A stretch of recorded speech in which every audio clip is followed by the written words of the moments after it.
upgrade your push rods in your Hemi. We are here with Manton Pushrods. It's about to be a good class. How you guys doing today? Basically, when we go up in push rod diameter, what happens is we strengthen the push rod so the valve camshaft timing is more consistent and more accurate. With a stiffer push rod, we actually open the valve at the correct timing rather than lagging behind with a thinner or smaller diameter push rod, which will basically flex when the valve is trying to open. By increasing this, we can increase strength by about 60% from a 5/16 tube to a 3/8 tube. We can also increase RPM range in the engine, probably a exponential of another 600 to 700 RPM that the motor will still pull and not fall over on its face, where a 5/16 or a smaller diameter push rod will usually flex under these type of stresses. Also, if you go to a rocker shaft, a stiffer rocker shaft, therefore, once again, we have more accurate camshaft timing at the valve, which means everything in these engines. I've always had a saying, if the top end is happy and the valve is open at the correct timing, the engine's happy, so we won't detonate, we won't have problems like that. Other than that, that would probably be a very good upgrade for what you're doing.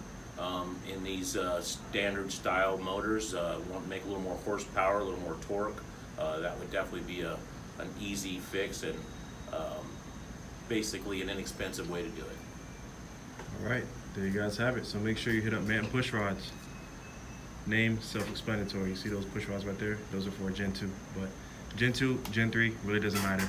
Standard shafts are a 1018. They're flame hardened, so they're only hard at the bearing surface where the rocker rides, and they're soft where the bolt goes through. So this is a 250 wall heat treated chromoly. So the shaft is the same hardness all the way through the entire shaft and all the way to the core. So it acts like a cylinder head grill. And then we impregnate nitriding into, which is carbon, into the surface of the shaft. Same thing that would be done to an AR bolt or a Glock slideway. So when the rocker arm's sliding back and forth, this is much less friction, and it's going to have a much longer service life. So this would be a good upgrade. And then going to a 3/8 push rod instead of the 5/16 push rod will limit the amount of flex that the push rod can flex before it hits the porthole of the cylinder head. So that way we don't lose as much cam lift and as much valve timing. So the engine's going to open the intake valve sooner, so that way the engine becomes more efficient, because the piston travel is going to suck the air down when the intake valve is open. The piston travel is pulling the air into the chamber. If the intake valve opens when it's down here, it has less time to suck that engine, the air into the engine. So you're going to notice that the engine will have more natural engine vacuum going to a 3/8 push rod over a 5/16, just because the intake push rod's flexing less. Nice. That's standard upgrade, easy to do, just bolt on stuff, use your same rocker arms and just torque the shit back down. How much would that be?